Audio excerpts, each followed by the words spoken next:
handa sa anumang resulta ng impeachment trial. Ito ang binigyang diin ngayon ni Vice President Sara Duterte nang muling tanungin tungkol sa kanyang impeachment. Ayon sa pangalawang Pangulo, hindi na niya ito iniisip dahil ipinauubaya na niya ang preparasyon para rito sa kanyang legal team. I've not been thinking about that.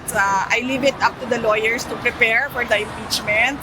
They've been preparing for it since the moment one of the members of the House of Representatives announced that there will be an impeachment, and that was October 2023. So right now, I leave it up to the lawyers.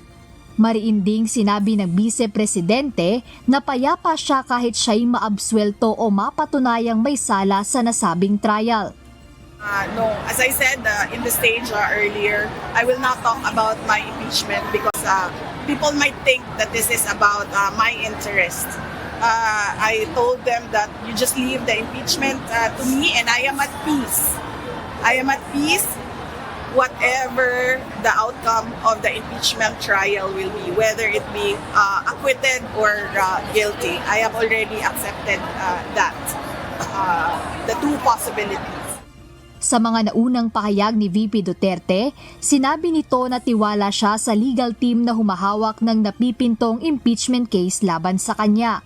Tiwala rin ang abogado niya na kaya nilang maipanalo ang kinakaharap na impeachment case ng pangalawang Pangulo. Jed Neresina, UNTV News and Rescue. Diyos ang aming sandigan, serbisyo publiko ang aming pinahahalagahan.